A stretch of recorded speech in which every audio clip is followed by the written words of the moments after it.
Siguro mga inaanak nagtataka kayo kung bakit homemade bacon yung title ng video na to, tapos yung thumbnail natin, sisig. Bakit? Eto nga, para sa mga inaanaw kasing kasama ko mula nung panahon pa ng kutsarang bato, alam nila na halos lahat ng bagay pwede ko na sisig. Pati tenga ni Ian, ginawa ko ng sisig. Meron tayong chicken sisig, pork sisig, fish, tofu. Meron pa kayo may strawberry. Kasalanan talaga ni Ian yun eh. Siya talaga nagsuggest yun. Wala, labas po talaga ako dyan. So ngayon nag-iisip ako kung paano ba natin pagsasamahin yung dalawang konsepto. Kung paano ba natin mas i-elevate pa ang sisig na alam na natin, di ba? Noon pa ako interested talaga sa smoking ng karne. At naisip ko, gawa tayo ng bacon. Madali lang naman kasi yung idea ng bacon eh. Pero, gawin nating sisig, di ba? Para mas masarap, di ba? Tama! O yun. At syempre, gagamitan natin yan ng paborito nating Knorr liquid seasoning, pare. Hindi kompleto ang sisig kung wala nito, di ba? Sarap na swak sa lahat. Kaya mga anak, simulan na natin to.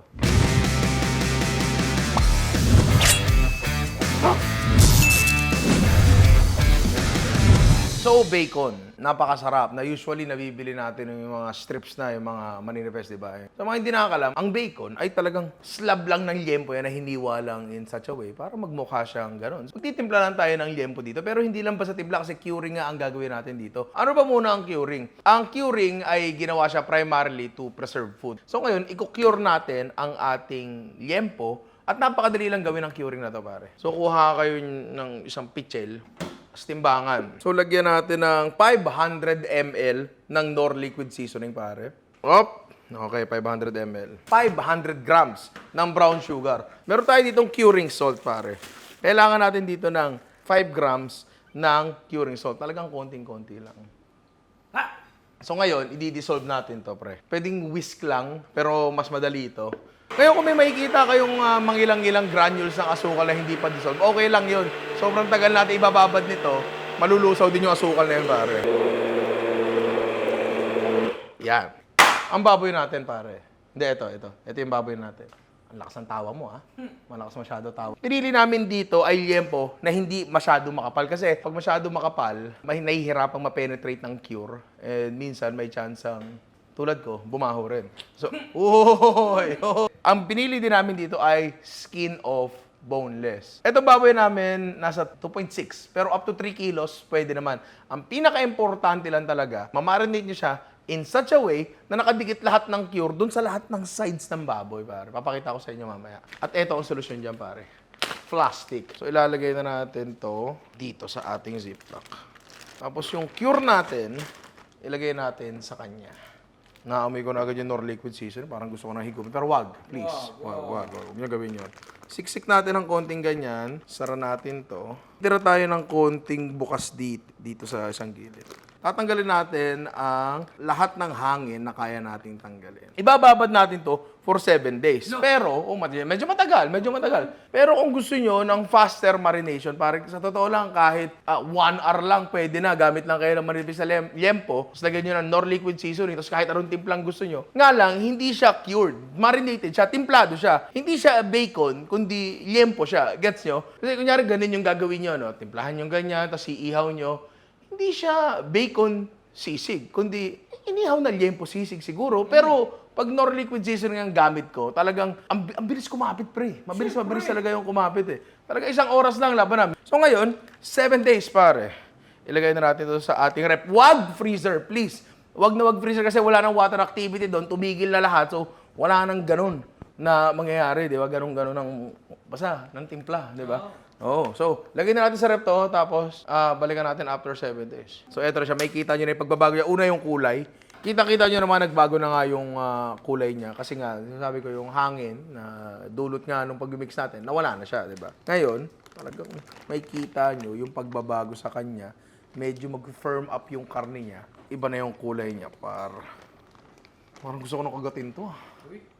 May kita niya talaga, ang laki ng pagbabago sa texture. Akala mo luto na, pre. Akala mo luto na talaga siya.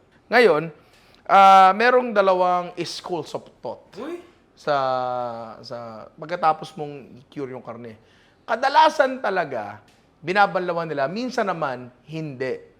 Mas madalas kapag ako, hindi. Pero dito, gusto kong bawasan yung nasa labas natin na asukal at asin. Kasi gusto ko, kapag in-smoke natin siya, dumikit sa kanya, di ba?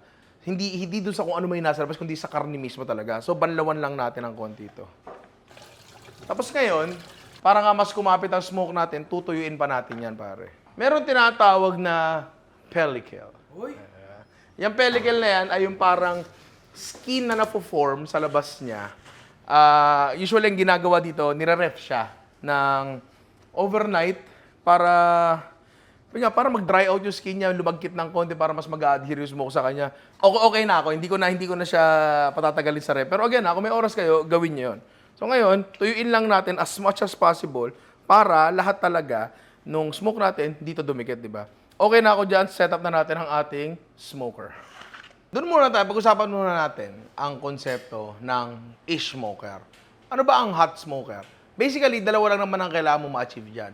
Merong patuloy na lumalabas na smoke, na dumidikit sa karne mo, at merong kang init para maluto, syempre, yung karne mo.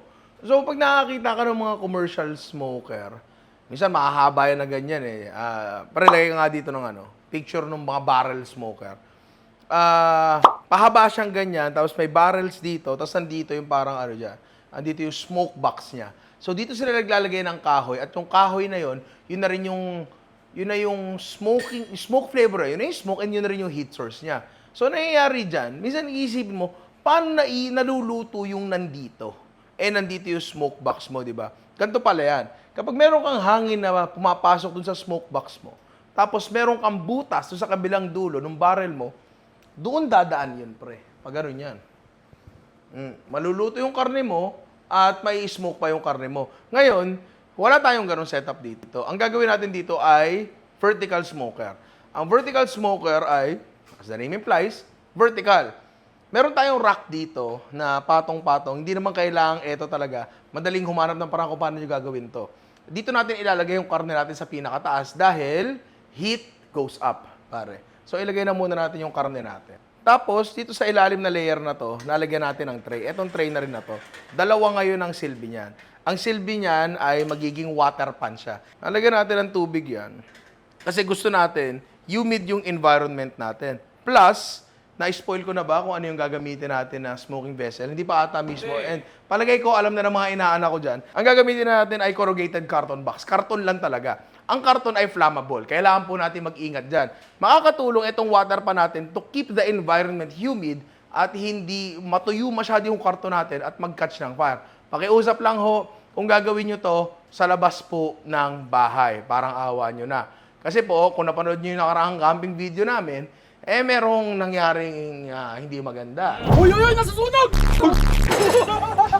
So, ganito po ang mangyayari kapag mali po ang temperature nyo. Ngayon, ilalagay na natin yung uling natin, pare. Ang uling natin, ilalagay natin sa kahit anong heat-proof na lalagyan. Ito, meron kami ditong cast iron pan, pare. At ang uling namin ay handa na. Kahit anong uling, dito na lang.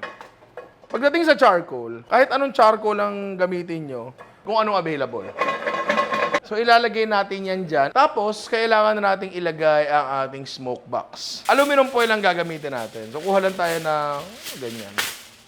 Wood chips, pare. Ito ay walnut wood chips. Kung bakit walnut ang gamit ko, kasi yun ang available, pare. Nabibili rin ito sa iyong suking online store, pare. Ang dali nang hanapin ngayon yan. So, ilalagay natin yan dyan, tapos isara na natin. Yan. Uy, nabutas. Okay lang yan. Kasi bubutasan talaga natin yan. Butas-butasan natin. Ang nangyayari dito ay, ang kahoy, kapag nilagay mo sa apoy, masusunog yan. Pero dahil nakasara nga siya, and wala siyang oxygen, hindi siya umaapoy, kundi nasusunog siya. Ganun na paggawa ng uling. So mamaya, kapag di na siya umuusok, mag-uuling talaga siya, pare. So bubutas-butasan natin, kasi ayaw naman nating mamatay ng tuluyan yung apoy niya. I mean, yung baga pala niya, di ba? So, ilalagay natin ngayon to dito sa second layer, sa taas mismo ng ating lengu. And ito yung karton natin, mabibili sa inyong suking palengke sa halaga 5 piso. Depende sa klase ng chichirya na nilagay dyan, di ba? Tapos mapansin nyo, meron siyang butas-butas. Pakita ko muna sa inyo yung butas. Ngayon na natin dyan. Ngayon, kung makikita nyo, may butas dito sa harap, pare. Etong butas natin, kapag binuksan mo, uling yan, pare. Makikita yung uling dyan. Ngayon, kaya meron yan kasi yan yung air vent natin pupunta sa uling. Alam naman natin lahat na, pare. Kapag hinihipan mo ang uling, ano nangyayari? Mana ka? Tama, umiinit. Kasi nabibigyan mo ng oxygen kasi meron tayong tinatawag na fire, triangle, pare. At isa doon, sa mga sides na yon ay oxygen. Ngayon, kung bibigyan mo pa siya, mas lalakas siya. Tapos, pag masyadong malamig, yung oven mo, kailangan mo ng konting init, buksan mo. Kapag masyadong mainit, gusto mo ng konting... Basta, pag sinaran nyo, hihina. Pag binuksan nyo, lalakas. Ganun. Ngayon, ito yung sa kanina kong sinasabi sa barrel smoke. Para pumunta yung smoke doon sa particular na area na yon, kailangan may butas doon. Gagapang siya. Plus, hindi kasi pwedeng ang airflow, pasok lang. Kailangan may lalabasan din siya, di ba?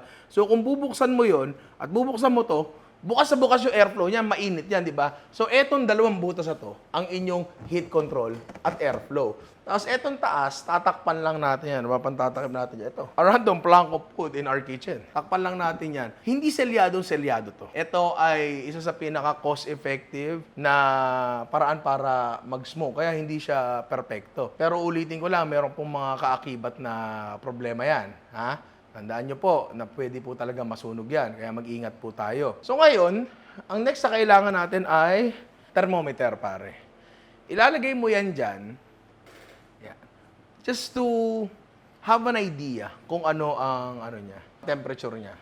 Yan, dito para kita nyo. Yan. Unti-unti umangat yung temperature. May smoke na ba ako nakikita? Wala pa. Hintayin lang natin. So ngayon, eto mahalaga itong pag-uusapan natin. Lapit ka dito.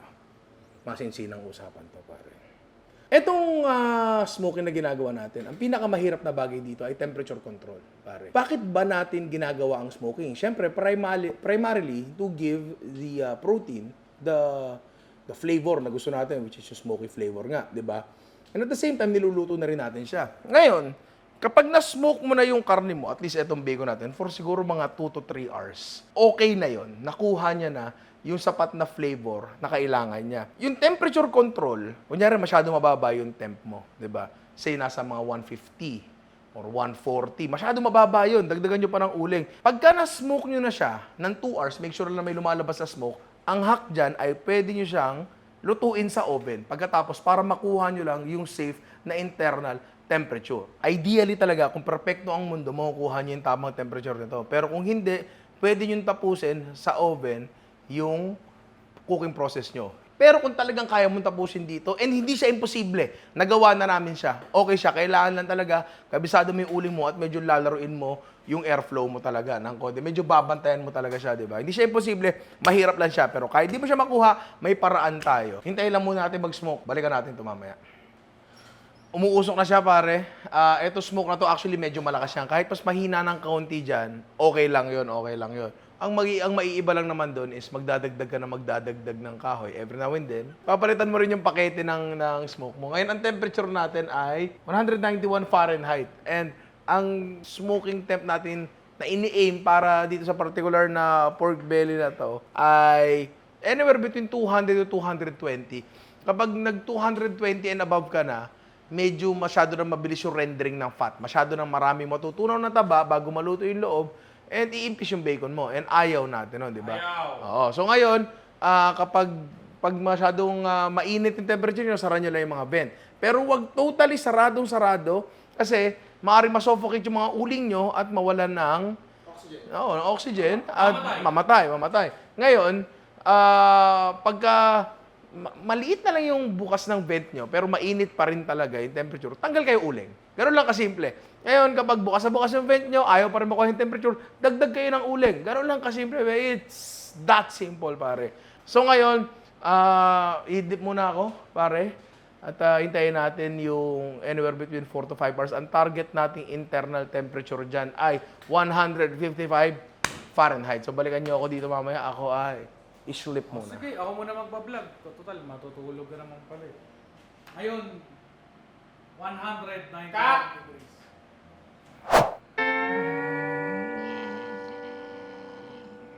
Boss!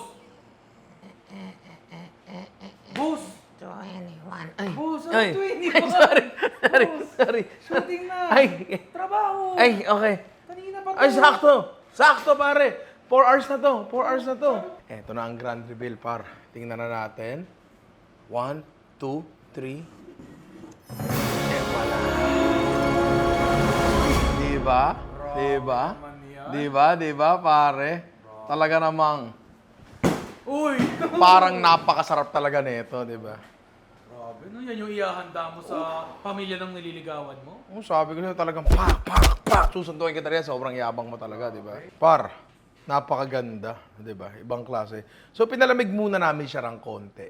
Kasi, kapag hindi nyo pinalamig, tapos hiniwa nyo, tapos sobrang lambot niya, magkakadurog-durog siya. We do not want that. Ayaw natin nun, di ba? Ideally, ire-ref nyo talaga to overnight.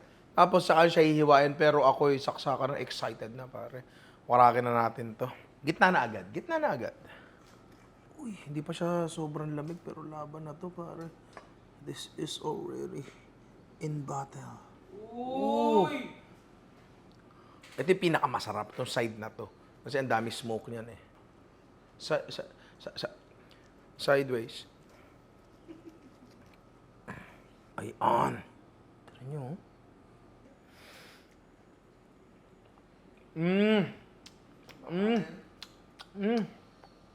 Ay nga dito. Uy! Uy, kakaibang doktor. Ay, sorry. Uy, sumisigaw pa doon sa sobrang sarap. Oh. Ang yabang mo. Sorry, ang angas ko. Nagkukuha ko ng sarili kong bacon. Pasensya na. Grabe, sarap sa kanin. Tinan mo to. Tinan niyo to. Oh. Lapit mo dyan. Tinan mo yan. Ang tagal natin pinaghirapan yan, paro. Ooh! Umiiyak siya! Kainin mo na ako! Parang gusto ko nang tapusin dito yung episode na to eh. Di ba? Hindi, pero feeling ko, pre, kapag to ginawa talaga nating sisig, mas masarap to. Kasi kung eto pa lang, masarap na, paano pa kapag ginawa talaga nating sisig to, pare? Alam naman natin na, at least sa modernong konteksto, ang sisig ay medyo nagkaroon na ng kakaibang identity. Kahit anong nakachop, nalagyan mo ng sibuyas, minsan may mayonnaise, minsan considered na sisig na yan, di ba? So, eto, dito pa lang, sa ating first step, hindi na traditional na sisig ang gagawin natin dito, di ba? Eto, pwede mo nang kunin tong idea na to and run with it eh. Alam mo yun, ang dami na pwede application. Pero, alam na natin lahat yan eh. Alam na natin lahat ng application ng bacon, pero malamang ang bacon sisig na sarili mong gawa, na binabad sa napakasarap na nor liquid seasoning, malamang hindi mo pa alam mo, kaya yun yung gagawin natin ngayon dito. Uulitin ko lang, ang ating first step ay hindi traditional. 'Di ba? Hindi na siya sisig ng kapangpangan. So, eto, mga susunod natin gagawin, feeling ko naman meron tayong kaunting liberty para maglaro ng konti, 'di ba? So, simulan na natin 'to. Ang una-una ko sigurong gagawin ay i-chop ko 'to, pare. Tingnan natin ay Uy. Sabi mo, ay nagluto ako ng bacon. Wala, ba't ganyan kakapal ng bacon mo? Liempo yan eh. Ay, yun na nga. Yun na nga. Agahan pa lang masasapa ka na, pare. Ako, ang dami na nito kasi may sibuyas pa yan eh. Ito, itatabi ko na to. Balutin mo ako sa hiwag. Pagka cherry chop na to, kasi malambot nga siya, kaya rin nakatulong din greatly yung ano natin, pre. Yung pagpapalamig natin sa kanya na konti. Kasi kung hindi, pagka ganun mo, durog yan. Pero iingatan yung mabuti yung paghihiwa kasi gusto natin ipakita na tayo mismo gumawa yan. At buong karne at hindi siya hibla-hibla. Yan. Ganyan yung hiwang gusto natin. Ayan o, ganyan. Tiangki. Medyo bagalan nyo lang yung hiwa, huwag kayo masyado magmadali. Pero tandaan nyo ha, 7 araw ang inantay nyo bago nyo makyure yan. Tapos 4 na oras para smoke. Siguro naman pwede kang mag-spend ng konting oras para hiwain siya ng mas maganda, di ba? Tama! Mas maganda yung nakukuha nyo pa siya ng chunks sa ganyan. Pero again, kung napalambot nyo ng sobra, no, rep nyo lang, tapos bukas yung hiwain nga lang, tatagal pa na 1 araw, di ba? Siyempre pare, ano ang sisig wala sibuyas? Yan. Sili na green, pare. Siling pula rin, pre. Liver spread. Yan. Lagyan natin ng, okay, mayonnaise tong hawak ko. Alam natin lahat yan. Naku! Pero tulad nga na sinabi ko kanina, to begin with, hindi na authentic to. Diba? Let us maximize it. Sagarin na natin, pare. Yan. Yeah. Tapos, kalamansi na nakapiga na. Medyo damihan natin yung kalamansi, pre. Kasi rich yung bacon natin, savory and slightly sweet dahil nga sa ating nor liquid seasoning, di ba? Kaya ano to, talagang babagay to eh, di ba? Tama. Konti pa. Konti paminta. Tapos, syempre, para sarap na flavorful talaga, para lalagyan natin ang ating paboritong nor liquid seasoning, pare. Di mo kompleto sisig nang wala yan, pare, di ba? Up. Yan. Uy. Yan. Alam mo, ito yung ito yung kakaiba nangyari dito. nung kinakain namin yung bacon, nung chinap ko, chicha akong chicha di ba? Yung lasa ng Nor liquid seasoning, nag-evolve sa kanya eh. Parang mahirap paliwanag eh. Nandun siya, pero nag-iba siya siguro dahil nga sa curing and sa smoking na ginawa natin. So gusto ko, nandun pa rin, present pa rin yung lasa ng Nor liquid seasoning, kaya naglagay pa rin talaga tayo, di ba? Ngayon, haluin na natin yan. Yan. Uy! Habang hinahalo nyo, kung sa tansya nyo kailangan pang dagdagan ng kahit ano, dagdagan nyo. Sabi sa inyo yan, the world is your sisig, pare. Napakasosyal na itsura nito, par. The aesthetics is so social. Ayan, tama-tama lang din yung amount ng ano natin, par, ng mayonnaise natin. Ayoko kasi nung sobrang dami talaga. Ito, tama-tama lang to. So ngayon, okay na yan, pre. Titimplahan nyo na lang yan. Kung kulang sa alat, dagdagan nyo yung Nor liquid seasoning. Kung kulang sa asim, dagdagan nyo ng kalamansi. Kung kulang pa ng kahit ano, dagdagan nyo. Pag sobra, kasalanan nyo yun. Di ba? Pag masyado maanghang, huwag nyo na pakinisian. So ngayon, isisimplate na natin ito, pare.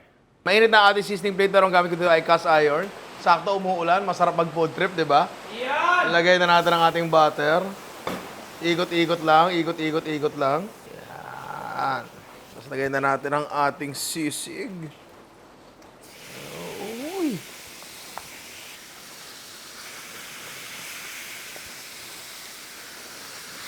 Yan. Ano ko, lagyan natin ng konti lang na ceiling green pa para hindi makakain si Ian. Kumakain ba si Miley na maanghang? Oh, Yun. ako din. Hmm. Napipili naman yan. Tapos spring onions. Uy! Yan, tapos kalamansi, pare. At eto na ang ating bacon sisig na mas lalo pinasarap gamit ang Nor liquid seasoning. Titikman na natin to pero bago, pare, slow mo ka muna konting-konti lang.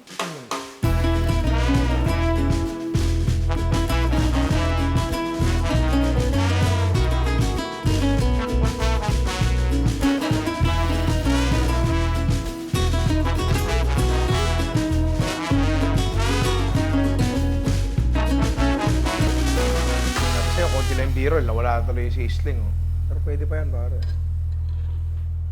Uy! Uy, grabe siya. Tignan mo yan, pare. Oh. Napakabango. Tsaka, pre, amoy sisig talaga siya. Amoy sisig. Hindi ko alam kung ako lang, pero pagdating sa sisig Maynila, ano talaga eh, Nor liquid seasoning talaga eh, di ba? Yun talaga yun eh. Tikman na nga yan, para. Kalamansi, pag kailangan nyo ng extra acid, pero since ako na may nagtimpla nito, tinimpla ko siya to my preference, and malamang okay na yung acid nito.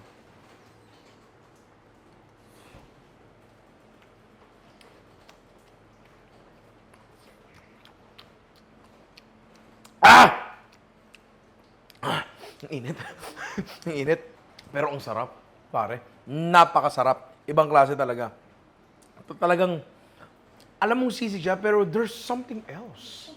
Oh, kunyari, hindi mo sinabi, bacon sisig. Serve mo lang, serve mo lang bacon sisig. Yun! Yung lasa na yun, bakit parang ang sarap-sarap, di ba? So, kuha tayo niyan. Pati yung melted butter natin sa baba. Pati sibuyas, sili. So, ilagay natin dyan. Par. Oh. Si Pelpek Bite, pare. Uy! Uy! Grabe naman yan. Parang... Sino kayo? Alam ko, ang hirap lang i-comprehend para sa iba na pag sinabing bacon ay makapal na karne. Usually kasi sa atin, bacon, manipis, pinapalutong. Pero yung smokiness andon, yung cure at yung kakaibang linamnam na binigay ng technically two phases ng addition ng paglalagay natin ng Nor liquid seasoning. Simula dun sa curing natin, tapos yung addition pala sa uli. Ay, napakasarap talaga. Puro pagmamahal. Tama. Ibang klase talaga. Alam ko medyo matrabaho tong ginawa natin. Alam ko ang haba ng problema, pero dapat itry nyo to. Kasi talagang ano to, pare. Sarap. That's truly yours, pare. Ang Nor liquid seasoning, pare, kompleto na yan eh. Kompleto na ang sarap sa bawat patak, pare. Andyan yung savory, umami, and yung sweet notes niya. Talagang perfect na perfect para sa ating sisig, pare. Perfect yan! Ay mga inaanak, sana itry nyo itong ginawa natin na bacon kasi talaga namang masarap. Pare, sarap, that's truly yours. Ibang klase talaga. Sobrang kakaiba and na-elevate natin. Yun naman yung goal natin eh. Na-elevate natin yung idea ng sisig. And syempre, ako personally nung inisip ko tong idea na to, sabi ko, gawin ko kayang pang-cure yung Nor Liquid Seasoning. Alam ko kasi, na from the very start pa na versatile na yung ingredient. Alam ko kung saan natin ginagamit yung bagay na eh. Pwede sa usawan, pwede panimpla, pwedeng sauce, pwede sa lahat eh. Pero hindi ko naisip na pwede pala siyang gamitin na pang-cure. Pare, ibang klase, talagang natutuwa ako sa naging resulta na to. And kapag tinry nyo itong bagay na to, I'm sure matutuwa rin kayo. Ang pinakamahirap lang talaga na bagay dito sa ginawa natin is yung smoking. Yung curing, hindi. Ilalagay mo lang sa rep yun eh. So, honestly speaking, no, pwede nyo siyang wag ng smoke. Pwede. Salang nyo na lang sa oven, 150, 160 degrees, hanggang ma-reach nyo yung internal temperature siguro. Around isang oras at kalahati, check nyo na lang, wag lang masyado may kasi maasukal yan, so masusunog yan. Pwede na yun, makukuha nyo na rin yung sarap at yung linamnam na binigay ng Nor Liquid Seasoning dun sa liempo natin. Ang naging susi talaga dito sa dish natin ay yung sarap na hatid ng Nor Professional, pare. Ibang klase, maraming salamat sa Nor. Ang sasarap ng mga produkto nyo. At mga inaanak, maraming salamat din sa inyo sa panonood ng episode na to. Sana itry nyo to. At kapag tinry nyo to, pakitag ako sa lahat ng social media. Pag-usapan natin. Gusto kong makita kung ano yung mga ginawa nyo. And ayun, kung meron pa kayong ibang naiisip na tweaks na pwedeng gawin dito sa ginawa natin, comment nyo na sa baba para gayahin ko. I love you mga inaanak. Sana nag-enjoy kayo sa episode na to. Teka lang ha. Naka-register ka na ba last time? Kasi kung hindi pa, eto na ang chance mong makahabol at makasali sa paraffle ng Unilever Food Solutions. 5 lucky winners ang makakatanggap ng Nor Professional Negosyo Kit worth 5,000 pesos of Unilever Food Solutions products. Napakarami magagawa dito tulad dito. Sa Nor Liquid Seasoning, pwede pang tapa, pang liempo, pritong isda, ginisang gulay. Napakarami, pwede rin pang negosyo. Ang dami niyong magagawa dito. Para sumali, ganito lang yan mga inaanak. Mag-register lang sa link na makikita sa description box sa baba. Dapat registered food business ka para makasali at importante na registered food business ha.